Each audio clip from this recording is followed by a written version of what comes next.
Hello friends, good morning, good evening, whenever you are watching this video. A warm welcome back, I would say, on behalf of Indian Society of Critical Care Medicine for this another fantastic episode of this podcast. We have our guest, Dr. Atul Patel, today. He is an infectious disease consultant at Ahmedabad, Gujarat. And there are many more things that I would like to say about him. He is very active in academically, globally, not only India, but have significant contribution in the field of infectious disease specialist. Today, we are going to interview him regarding one of the important topic along with my uh, colleague, Dr. Srishti Jain. Hello, Dr. Srishti. Are you there? Hello, sir. Hello. Welcome, sir. It's a great opportunity to get to know a lot about infectious problems that we face in ICU today. So we are really looking forward for a great, valuable discussion. Right. So, welcome, sir, on behalf of Indian Society of Critical Care Medicine. Yes, thank you, Ritesh. So today's topic is actually something different. No PPT, as you all of you know that in this podcast we don't have any PPTs. It is upfront, by and large, not even pre-formatted kind of discussion. It is the practice which matters. So that we can get the tips from the stalwarts like Dr. Atul Patel sir, so that we can directly apply at bedside. Out of evidence and experience, you get the result outcome. That's what all of us we know. So today's topic is very interesting: antibiotic prescription in ICU. Now, I will little bit extend to maybe not only pertaining to ICU, but the general myths and facts about antibiotic prescription. All of you know antibiotic is one of the most commonly used, I would say misused, overused, and abused kind of stuff in medical practice. No doctor can live without antibiotic by prescription. So it is very important to know that which are the myths and facts associated with this antibiotic prescription, so that we can use those antibiotic very judiciously, because all of us we know there is little bit in the basket left, and the whole lot of bugs keep on coming, newer and newer, and even the existing bugs are getting resistant to our wonderful antibiotics which used to work just before some time. So sir, to start the questionnaire, I would like to ask the first thing. We know that we prescribe antibiotic whenever we hear from patients here or we get history of fever. So first and foremost is not the antipyretic, but the antibiotic. That's what all of us, let's confess that all of us, we prescribe, right? So I would say that we are taking fever as an antibiotic deficiency. So is it true? Should we treat all fever with antibiotics, or all fever, do they require antibiotic? So this is one of the very important day-to-day clinical concerns question. Like, all the fever patients should receive antibiotics or not. So I think good history taking will give you an answer. So like most common, the cause of fever in the family physician's practice, if you look at, then these are the respiratory viral infections followed by the GI infection. These are the two conditions where the patients presented to the family doctors with the fever. So if your clinical presentations and the examinations satisfy that this is a viral infection, then I think, we should avoid using antibiotics to treat upper as well as the lower respiratory infection, because most common cause of the respiratory infection, both upper and lower, is viral. So the number one cause, if you look at, is the rhinovirus, followed by the respiratory syncytial virus, influenza virus, then Streptococcus pneumoniae, and then like the COVID virus, which has recently come before 4 or 5 years, right? So out of first 5, like 4 are the viral, which causes respiratory symptoms and the fever. And we know that antibiotic is not going to work for this viral infection. So like if your history taking and the clinical presentation satisfy the viral illness, I think we should avoid using antibiotics despite patient is running very high grade fever. Because if you look at the presentations of influenza, high grade fever is extremely common with chills and rigors. So 100 to 103 fever, with respiratory symptoms, and that is a presentations of influenza. So I think, good history taking will prevent unnecessary use of antimicrobials. So this is about the family practice. So when it comes to my practice, when I'm looking at the pyrexia of unknown origin, when I'm talking about high-grade fever for more than 3 weeks and which is not being diagnosed and patient has received multiple antibiotics, I can tell you that even though like we have not analyzed, but more than half of the patients, like those who presented with very high-grade fever of more than 3 weeks duration, the most common cause that I found or I make a diagnosis in my clinical practice would be a rheumatology followed by the malignancy. So non-infectious causes of high-grade fever are not uncommon. Like in PUO patients or the pyrexia of unknown origin, like more than half of the cause is because of the non-infective or the inflammatory cause of fever. Rarely like you can get the uncommon infections at uncommon sites like brucellosis and other things that you will find, and infected endocarditis are the causes which because of the infections related PUO. So in family practice, like the common cause of fever is again a viral, and when you are talking about prolonged pyrexia or the pyrexia of unknown origin, more than half of the cases are because of inflammatory causes. The same thing goes with the GI, as you rightly say, that any diarrhea start prescribing antibiotic, and that is also I just combination. Yes, exactly. So I mentioned initially, but if you look at the causes of diarrhea, acute gastroenteritis, when I'm talking about diarrhea, so the important cause would be the traveler's diarrhea, those person who has recently visited somewhere and may end up with the E. coli related traveler's diarrhea, which generally do not require antimicrobials. And the other two important causes are the rotavirus and the norovirus. And we generally never picked up these two viruses as a cause of acute gastroenteritis, but history is very typical. And the rotavirus, previously we thought that it generally produces infections into the kids and the immunocompromised host. But we have several patients because of this multiplex PCR. We could have diagnosed several patients, adult patients with rotavirus, those who has invasive infections producing colitis. So stool is showing some pus cells, right? Some RBCs. So rotavirus producing invasive colitis with very high grade fever in adult patients, otherwise immunocompetent. So maybe they have diabetes and hypertension, but relatively they are having a preserved immune system. So rotavirus and norovirus, these two viruses are very common cause apart from the traveler's diarrhea, where you do not require antibiotics. So no need of quinolones or metronidazole, right? Just give supportive care, hydration, electrolyte maintenance, that's it, and control of fever. Yeah. So that's a I very valid would point.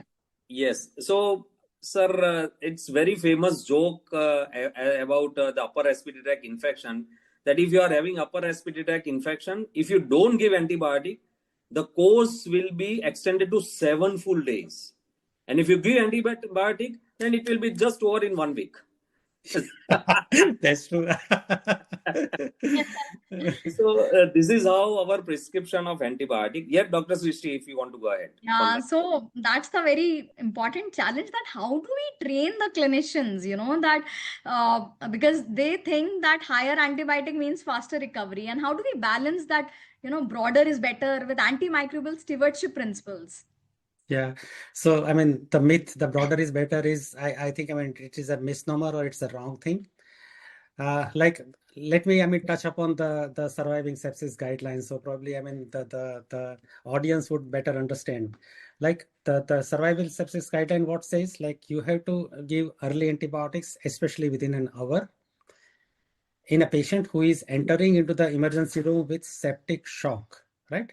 Not with the severe sepsis, but septic shock. Like earlier antibiotic and the broader coverage in this setting probably helps in patient's recovery as well as the surviving that patient who has critical illness because of some infectious origin.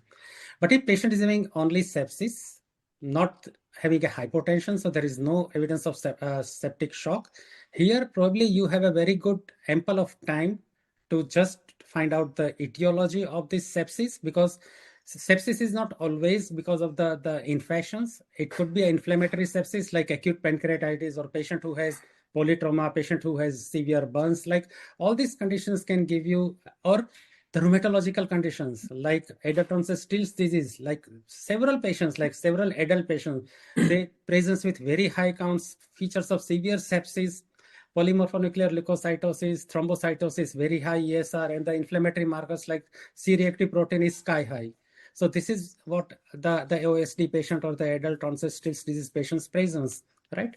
So here, like antibiotic is not going to work. So I think, I mean, only one clinical conditions where the patient is having severe septic shock, the broad coverage is essential. The reason is that here, like you do not have time to establish a diagnosis or just to predict a diagnosis, and you have to give everything to save the life of the patients. But otherwise, like in a stable patient, like who is hemodynamically stable, I think we have to avoid broad spectrum antibiotic. The reason is that we are unnecessarily exposing organisms to this broad spectrum, and it damages the flora and it exposes the normal flora to this broad spectrum antibiotic, and it leads to the development and the transmission of resistance. So I think narrow spectrum targeted therapy should be a goal. Better.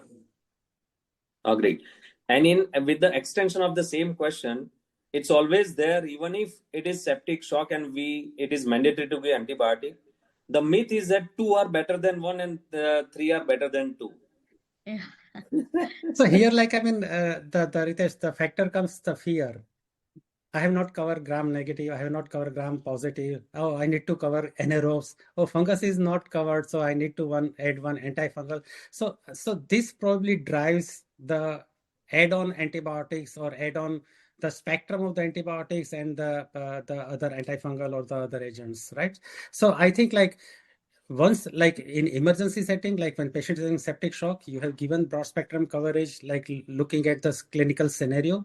But like after like 6 hours or after 24 hours, like when you evaluate these patients again, having collected more and more information about the clinical illness, and if you have identified the possible source of the infections, like it is a GI source or it is a GU source, genitourinary source, or it is a, I mean, community acquired skin and soft tissue trauma followed by the infection. So whatever source is that, then suspect the possible organisms, whether it is a skin and soft tissue infection or a GU infection or the GI infection, where you are going to get more gram negative. Look at into the patient's history, whether patient has visited hospital in previous 3 months or not. So just to find out whether it is a community acquired or it is a nosocomial infection. So depending on your clinical judgment, like you can provide, if it is the very likely that if it is a hospital acquired infection where you expect more and more gram negative resistance. So in this situation, if you are using the drug which can take care of the Pseudomonas and the Klebsiella, which is probably carbapenem producing, or carbapenem is producing, or the resistant drugs.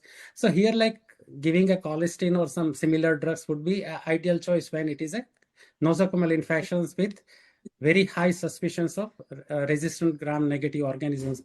But if your patient is coming from the community and patient is presented with, say for example, dysentery, and patient is having the bloody diarrhea, high grade fever, hypotension, and other things. So it is either Shigella or the non-typhoidal salmonella or other the gram negative infections which patient has acquired and produces the dysentery.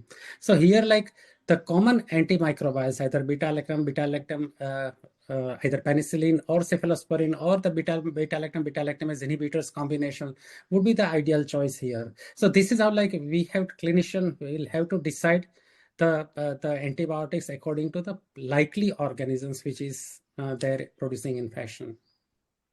So, sir, I always compare and teach students, like, many people think whenever they prescribe antibiotic in significantly or critically ill patient, you don't have to be a bridal's parents that while writing, invitation card, this should not be missing, this should not be, isko bhi bulao, isko bhi bulao.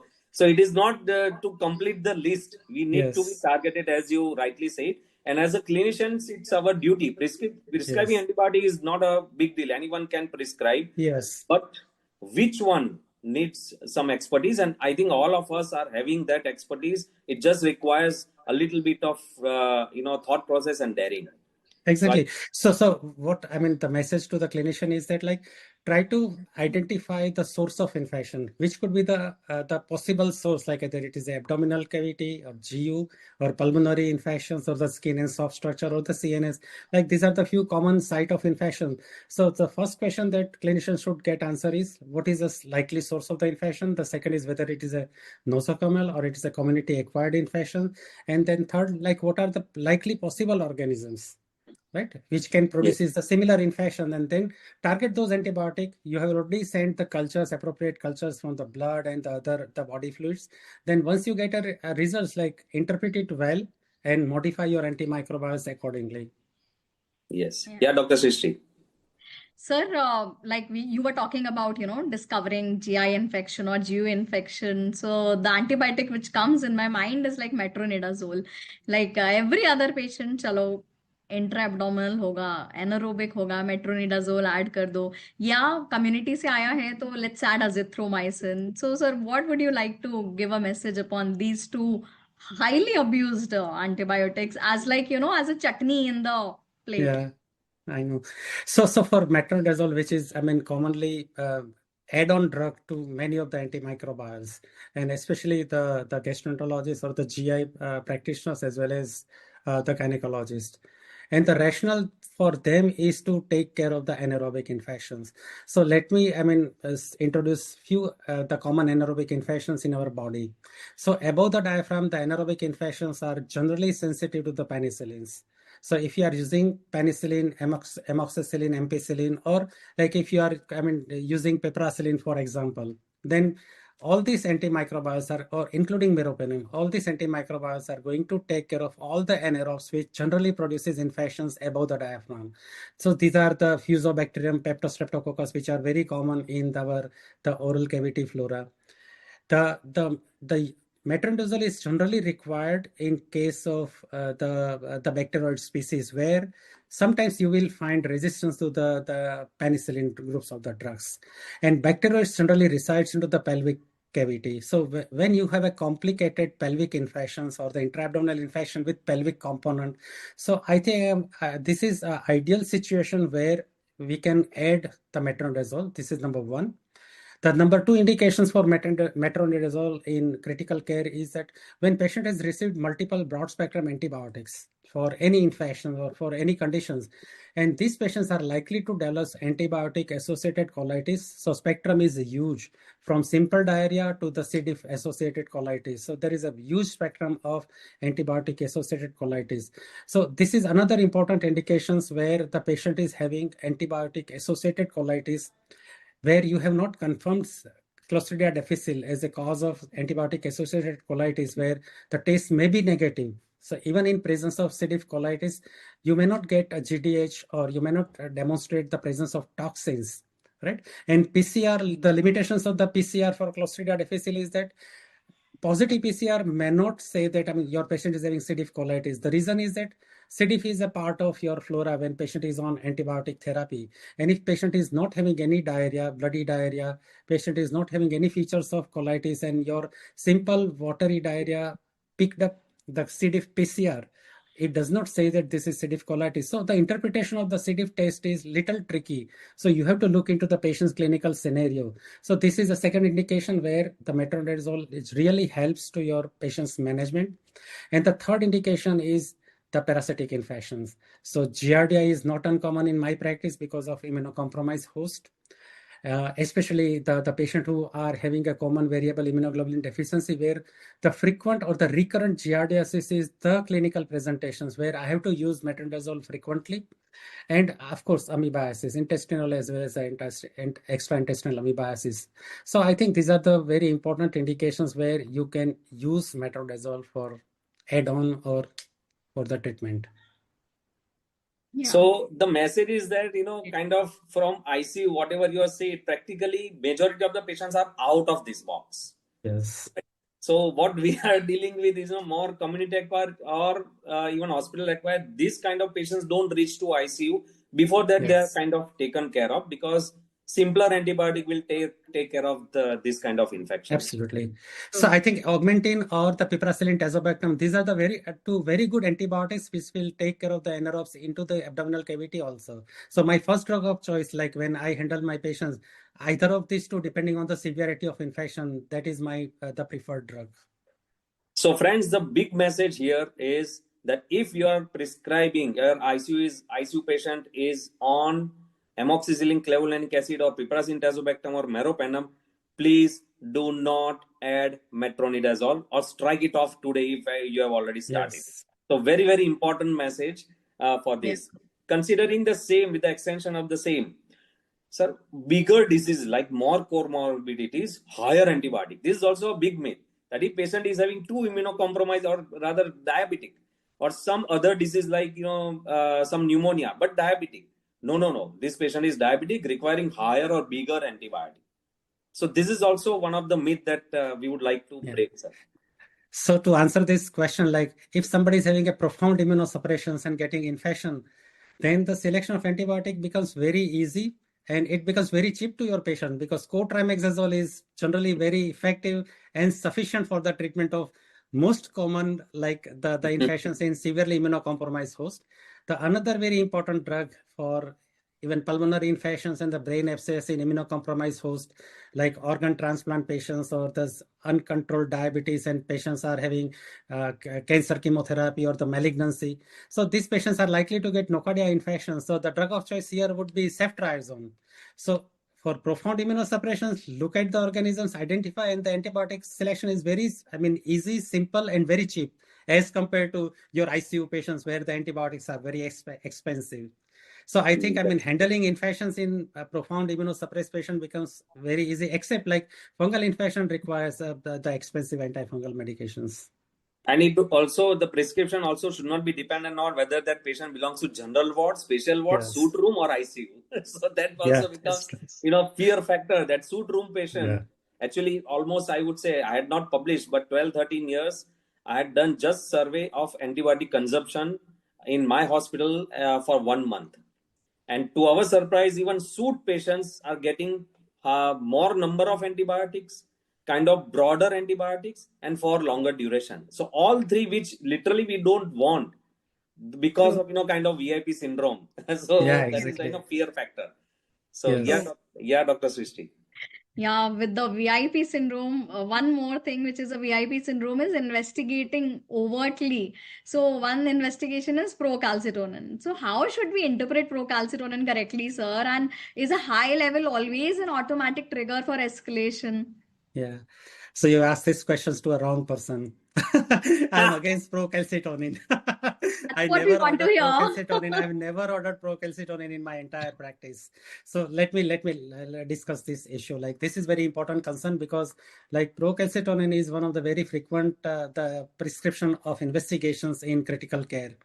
So like we have to remember that procalcitonin is generally used to stop antibiotics. So if you are planning to stop the antibiotic and you are not sure that whether you have, your infection, which was diagnosed few days earlier, is adequately controlled or not. So, this investigation is used to stop antibiotic and not to start the antibiotics. So if you're febrile patient, if patient is having some sepsis and procalcitonin comes 3, it does not mean that this patient requires antibiotic therapy.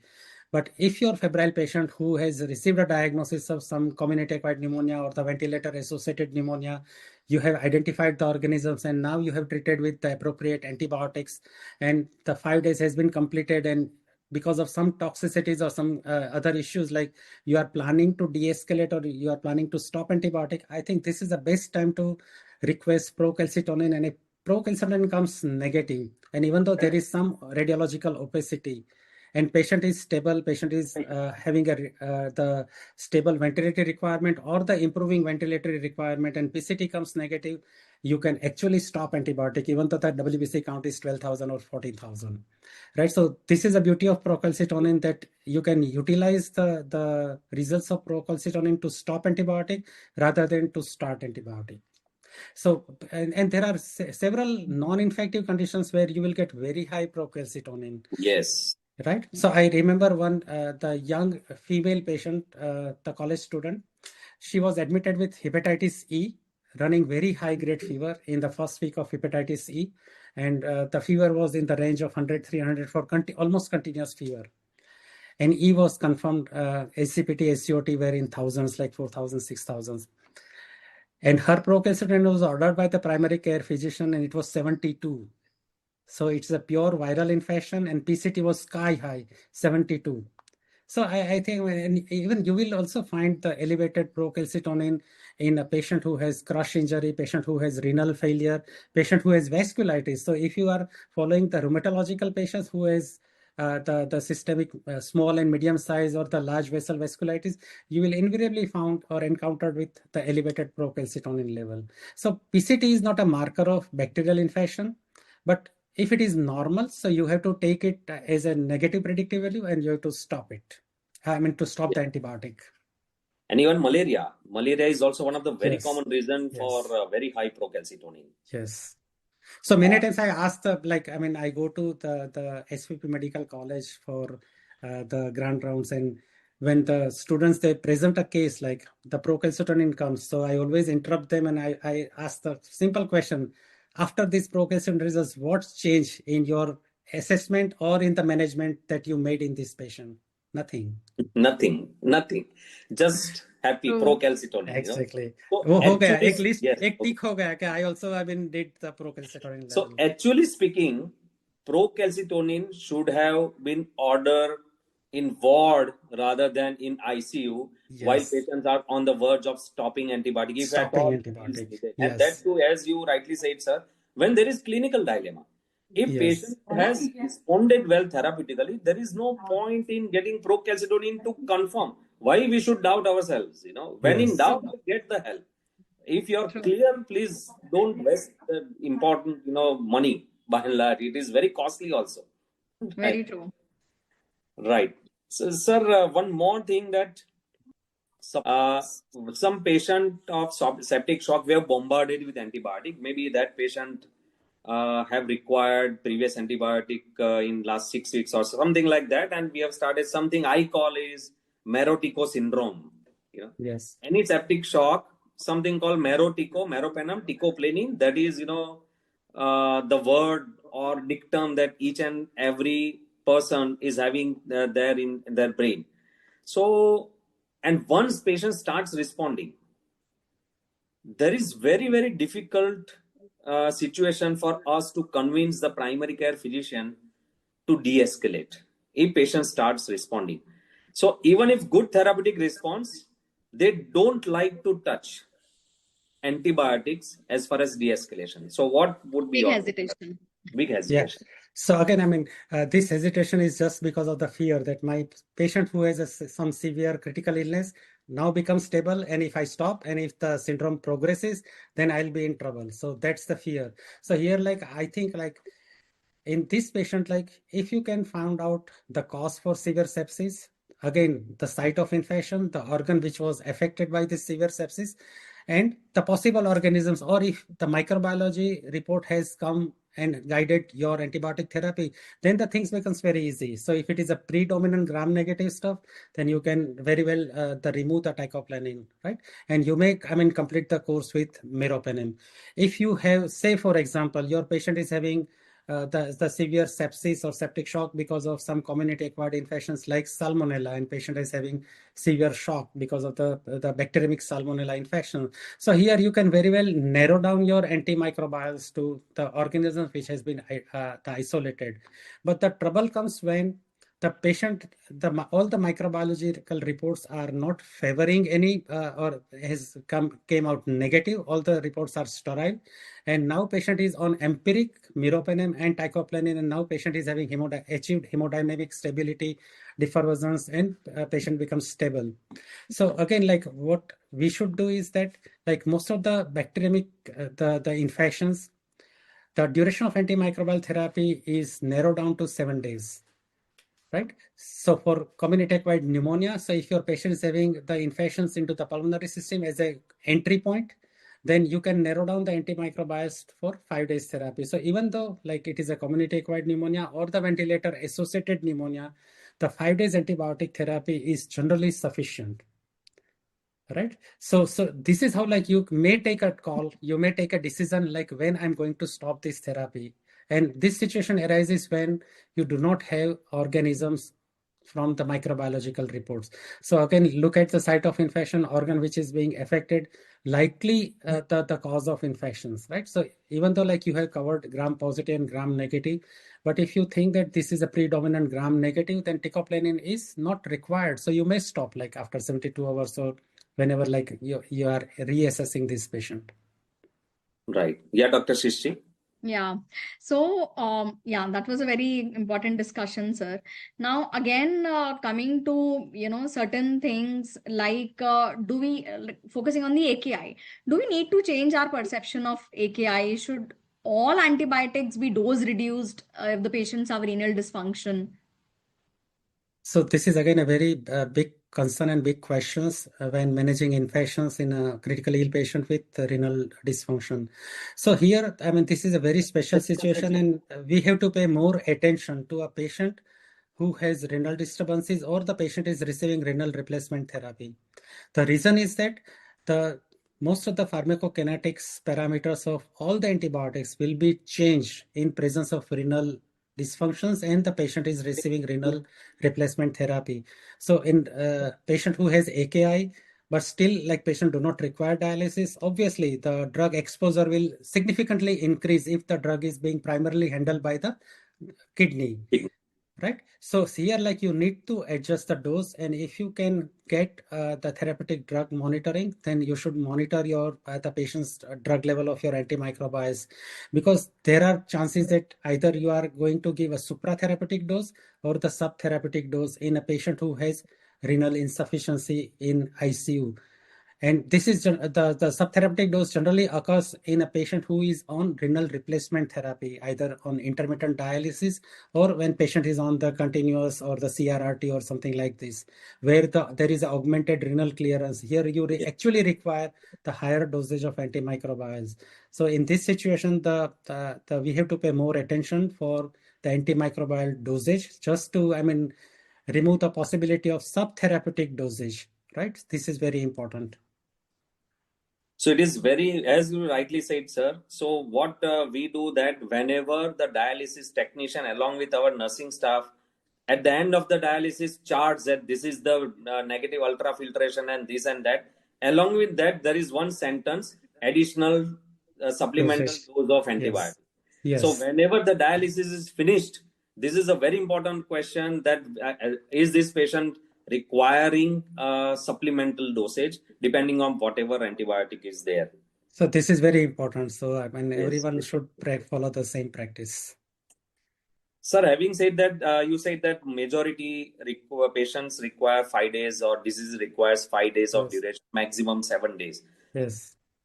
Is there necessity to write down oral antibiotic on discharge? Because No. that's all we are another struggling, especially, no offense, but our surgical colleagues that, no septum, kind of Yes. septum like. So the new favorite is ferropenem. So that's what another question that I had not written was, ferropenem is oral carbapenem. That is also one of the myth. So, sir, both of these things you can just highlight. Yeah. So ferropenem, like, let me clear that it is not an oral carbapenem, even though like it name is similar to the meropenem and ferropenem, but it is not an carbapenem drug. And if you look at the spectrum, the ferropenem was designed and developed by a Japanese company for respiratory infection.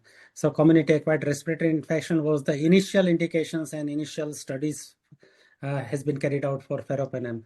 So it's not going to work for other infections, right? So we do not have data, we do not have study, though like we prescribed it.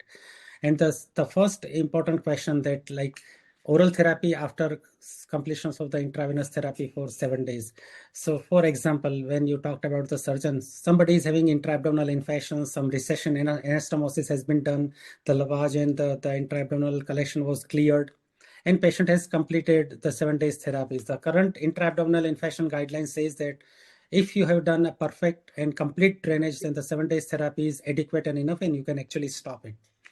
So for example, like drainage is completed and your therapy is completed for 7 days and patient is stable hemodynamically and ready to discharge, there is no point in adding oral therapy in this situation. But when you are transitioning from intravenous to the oral, for example, if you have admitted your diabetic patient who has acute pyelonephritis and all the features like the renal parenchyma is showing the evidence of pyelonephritis, all the clinical presentations and everything, or the patient is having bacteremic pyelonephritis requiring DJ stenting for some obstruction because of this diabetic patient having papillary necrosis and other stuff, or the renal stone disease.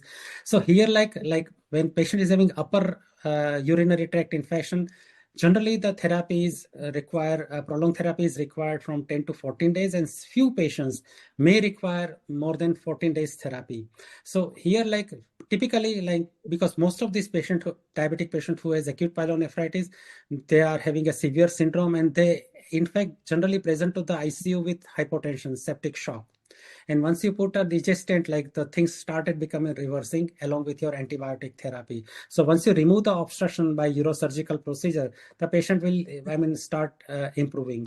So in this situation, obviously the most common organisms would be E. coli, and you are going to start this patient with meropenem just to remove the component of the beta-lactamases, except the carbapenems. So meropenem is drug of choice here. So when patient becomes stable after DJ stent and other things like 3 to 5 days, here like you require oral therapy for this patient because DJ stent is still in situ. At this time point, you have organisms either from the blood or from the urine, and you know the E. coli and the susceptibility pattern. So here, like transitioning from intravenous to the oral therapy is very much important. But for those patients where the total duration of therapy has been completed well, either by the intravenous, then probably there is no need to, continue with the oral therapy. Even for infective endocarditis, the recent guideline says that if your patient is stable, you can step down, or you can transit from intravenous to the oral therapy, and you may continue with the oral antibiotics for infective endocarditis also. Yeah. And one thing which is very strange is, sir, we are so attached to antibiotics, we forget that these antibiotics are, changing our gut microbiome. We are more susceptible to C. diff and all, and doctors are not afraid about it. So what would you say on this, sir? Yeah, so I think we should prevent, or we should stop the misuse of antibiotic. This is very important concern that you are damaging your own flora. You are damaging your patient's flora, and which leads to not only to the resistance, but there are several other diseases which can arise because of the alteration in the gut microbiome, right? Like the superinfections or the superinfections with candidiasis. So the colonization of the GI tract with candida generally occurs with the knockdown of the gut microbiome by your antibiotics, right? And during this like colitis, like patients may develop secondary bloodstream infections from the disturbed or the damaged gut microbiome. So better, like if your patient do not require antibiotic, if patient is having a viral infection, try to avoid use of antibiotic, right? And do not give prolonged antibiotic. Like most of the community acquired infections can be taken care by 3 to 5 days of antibiotic. Only the patient who requires ICU or the hospitalization where patient is having bacteremic disease, these patients may require a prolonged therapy with certain few indications where you may require even prolonged therapy, like bone and joint infection, or the CNS infection is also can be taken care by 2 to 4 weeks of therapy. So most of the community-acquired meningitis, like with Streptococcus pneumoniae, 2 weeks therapy is generally the sufficient. So try to reduce the use of antibiotic. This is what I think we should do in our day-to-day clinical practice. Yes, so antibiotics are non-toxic. It is a big myth. It carries whole lot of burden, not only to us, but it extends in the community, and ultimately everyone will suffer. Yes. So it is very, very important to use this kind of, each and every antibiotic, it is a responsibility of us whenever we are writing. Sir, I think we are coming to an end, and one last question, or rather couple of last question, I would say. Polytrauma. Polytrauma, if there are more than two sides, people you tend to use two antibiotics. Right from beginning, BL, BLI. Right. So what would you suggest, sir? So it all depends. Like if somebody is having a polytrauma, then we expect systemic inflammatory response syndrome because of the polytrauma. So these patients are having generally leukocytosis, they have fever, they have very high CRP, and they may not have infections to begin with. But if they are having some contaminated or the complicated fractures with contaminated with the dirt or because of the road traffic accidents or some other stuff, where I mean you may require antibiotics, and the first and foremost antibiotics that I would prescribe for this patient is to take care of the gram-positive organisms. Yes. Because from the road traffic accident, from the dirt, and from the skin flora, because here the skin flora, skin is damaged. So whatever infection, the first infection that patient is likely to get is from the skin flora, and the second is from the dirt, from the road traffic, the events. Right, so I think the gram-positive coverage, either very simple gram-positive antibiotics like the amoxicillin clavulanic acid or the cephalosporin, especially the cefazolin. I think these are the very good antibiotics to take care of the skin flora as well as the commonest gram-positive organisms except MRSA. So and we do not have burden of MRSA. So we are not in USA where the community acquired MRSA is very common there. So here, like they have to use vancomycin for road traffic accident and polytrauma patients. But here, like I think amoxicillin clavulanic acid and the first generation cephalosporin are good choice for this. So no need to add one or two antibiotics when patient is having. And once the patient enter to the hospital, patient undergoes some procedure, and if patient is colonized and patient develops nosocomial infection, here like you need to change your antibiotic and Yes. revise the antibiotics. So rather it should be starting from lower side, definitely Exactly. depending on patients, so that this kind of patients are going to stay in the hospital maybe for weeks together. So ultimately we need to preserve antibiotic for nosocomial infection if at all it occurs, Exactly. rather than Exactly. no, even cefuroxime, as you rightly say, cefazolin, Yes. cefuroxime, these are wonder drugs. Wonderful drug. Yes, yes. So sir, one last question. Many new antibiotics keep on coming, and I know that many of them are available only in Asian countries and nowhere else. So even if they are US FDA approved or irrespective of whatever, is it true that they are better than the existing antibiotics? So, I mean, new is not necessarily the best. I mean, this is what we have to, remember and understand. But some of the newer antibiotic, especially the beta-lactamase inhibitors, like these are some promising antibiotics. And I think, all the critical care specialists and ID doctors, like they have to preserve this molecule because right now they have excellent the activities against the important bugs like Klebsiella and the Pseudomonas, which produces NDM or the new element metallobeta-lactamases. So this new antibiotic has a very good activity against this Klebsiella and the Pseudomonas, having the NDM or the carbapenemase. So we have to preserve this infection for a true infection. So do not waste this antibiotic for a colonizers. And the most common colonizers and the patients are receiving antibiotic would be the endotracheal tube or the tracheostomy colonizers, where the patients are pouring the tracheal secretions, some mucopurulent secretion, sending it for the microbiological report and growing some Klebsiella or the Acinetobacter or some Pseudomonas, and patients are receiving this antibiotic. So please do not treat the plastic tube which is colonized by the gram-negative resistant organisms. If your patient is stable, patient is not running fever, XHS is normal, patient is breathing normally without oxygen requirement, or patient is on stable or the improving ventilatory requirement and having the tracheitis or the mucopurulent secretion, just be, patients, just follow your patients daily and do not, bombard these patients with antibiotic. Do not treat this colonizer because your drug is not going to reach to this plastic tube and it's not going to work for this Acinetobacter or the Klebsiella or whatever that you isolated. Right, right. So, Dr. Srishti, anything? I have one last rapid fire question, sir. So, can you tell me two myths, like the biggest myths that you would say that you have seen amongst critical care physicians and you would like to bust them? So I think I can give you one very good recent example. So I think that will explain it well. So one patient received liver transplant in South India. Patient was originally from Ahmedabad, so he stayed there for 1 month because some complication that he had following liver transplant, and his 3 consecutive blood cultures were positive for Enterococcus. Enterococcus faecalis was isolated 3 different cultures separated by 8 days, and patient was receiving ticoplanin, and patient was not responding to ticoplanin, meropenem, and one more antibiotic. And then patient's relative decided to shift to the Ahmedabad. So when I saw this report, 3 consecutive blood cultures positive for Enterococcus faecalis, which is sensitive to ampicillin and garamycin, and patient was receiving ticoplanin and patient was not responding. It was 11th day of ticoplanin. So this patient develops bloodstream infection on ticoplanin. And the reason is very clear. For methicillin sensitive staphylococcus, if you are using vancomycin, the response rate is just 60%. 40% of your patient is not going to respond to your vancomycin, even though it is a very highest drug for the gram-positive infection. But for MSSA, vancomycin is useless drug. So only 60% of the patient will respond and 40% will not respond. Similarly, ticoplanin is not effective for this.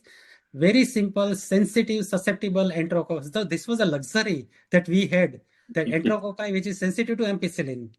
So I just simply switched back to the ampicillin and started treating this patient. And next day, like intensivist, as you said, came and he was frightened and afraid. So he has started tetracycline and some other drugs like to treat these patients. So, I mean, do not fear, like even though your liver patient is liver transplant patient, you have isolated bugs from your blood culture. Look at the bugs. It's not a single blood culture. It was 3 consecutive blood cultures were positive. And give proper antibiotics and patient will respond. Like it's not that patient is having organ transplant, received multiple immunosuppressions, and you are using ampicillin to treat this patient. So that was a concern at that time, that why you are prescribing ampicillin to treat this patient. So I think, I mean, critical care specialists should respect organisms, try to, I mean, learn little bit of microbiology, that if you are having a MSSA, do not give vancomycin, do not give linezolid, do not give ticoplanin. Your response rate is much inferior as compared to the penicillins like nafcillin or cephalosporins. Like even if you are giving ceftriaxone to your MSSA bloodstream infection, your patient will have 90% clearance rate. Yes. If you are using cefazolin, 90% clearance rate. If you are using linezolid, 60% clearance rate. Right? So read some microbiology, look at the organisms, look at the sensitivity, and select your antibiotics. Do not, I mean, look at the antibiotic. That ampicillin is very simple drug. Exactly. 1960 की drug है भैया, आप क्यों use कर रहे हो? ये patient liver transplant Hyderabad 1 महीना रह के आया, इतना खर्चा किया है, and you are using this bloody nonsense drug. So it's not like that. I mean, this drug is going to work for that patient. So the one point that we cover, that newer are not better, no better, older are not poorer drug. So absolutely. Very important to understand this. So sir, just to share with you on this platform, when I interact with students, especially they are new critical care entries, they are very enthusiastic. So I tell them, you just follow 6. There is no evidence, but it is just for my sake, that 6S syndrome, or site. Understand the site, understand the severity, understand the status of the patient. That patient is in septic shock or a comorbid illness and previous antibiotic exposure. See the spectrum of the drug that you are using. See the sensitivity. And last, which is most important, as is sense. That is common sense. Absolutely, agree, fully agree. Like this is very useful, yeah. So this 6S will make you ultimately either strike off the additional antibiotics, or will lead you to kind of the particular antibiotic which is needed. And it should be on the everyday basis, like fast hugs, BID protocol we use. But it is very, very difficult to follow because we are fearful people. Yes. It's always come many times, as I said, that ward difference, even the hospital to hospital transfer. Yes. If patient is transferred from one hospital to other hospital, usually there is a tendency to change antibiotic. वहाँ पे तो वो दिया है, let us change the antibiotic. So yes, if you want to change, de-escalate antibiotic. De-escalate. Do not escalate antibiotic. As you rightly said, that right from meropenem to ampicillin, it requires daring, and patient is in front of us. Yes. You can always reassess, reevaluate, and change. Yes. So, True. sir, thank you. Any other question, Dr. Srishti, you are having? Because this can keep on, I know. I think we learned a lot today from sir, and we have got broken of a lot of myths that we have been carrying. And sir, I happen to work in NHS in UK 2019, 2020, a year before pandemic and the year of pandemic. And the best thing that they were to do is if you have to go above any antibiotic, above ceftriaxone, then there would be a meeting, and they would Yes, call the permission. microbiologist, they would call the ID specialist, and no one person would, at their whims and fancies कि चलो आज meropenem किया है, परसों colistin भी add कर दो, उसके बाद टिको और फ्लूकोनाजोल भी ऐड कर दो, फिर फ्लूकोनाजोल बंद कर दो और आप माइकाफंगिन nothing of like that's what Yes, happens. Like people sit, people talk, and in India, yes, like we talk so much about ki we want to go for international patients and medical tourism and this and that. But the biggest thing that is stopping India from becoming the next medical tourism hub, despite of such cheap treatment, is because people are afraid of our antimicrobial exactly, resistance, the kind of exactly. antibiotics we use. Absolutely. So So fully that one agree. S that I forgot to narrate was science. That's what you are talking about. It has to be science and it needs to be discussed. Yes, I think exactly. this is almost 50 minutes now, so we need to end this. Definitely, we would like to catch hold of Sir some next time with this Yeah, kind of interesting topic. So, thank you very much, yeah, Sir, for spending your valuable time for this important web podcast, which is going to go through on the first Friday of each month. So, dear friends, this was a session of mythbuster as far as antibiotic prescription is concerned. So rational and judicious that we keep on using this word, but we actually should mean it. And yes, we know that in our country we cannot be accountable so far, but we have to be responsible for whatever we are doing. So with this note, I thank ISCCM for giving us wonderful opportunity. Thank you, Dr. Srishti Jain. Thank you, Dr. Atul sir, once again. And I yeah. thank our current president, Dr. Srinivas Samvidam, and our general secretary, Dr. Sachin Gupta, and president-elect Dr. Ranavir Tyagi for giving all of us this wonderful opportunity without any PPT presentation, just on evidence plus experience. I would say that gives the best outcome. Thank you once again, and have a good night. Please stay tuned for another episode of important podcast on very, very important and practical topic that you can directly go and practice the same day in your next ICU round. Thank you very much. Have a very good evening. Yeah. Thank you, Thank you, everyone. Thank thank you, you, sir. Ritesh, and thank you, Srishti.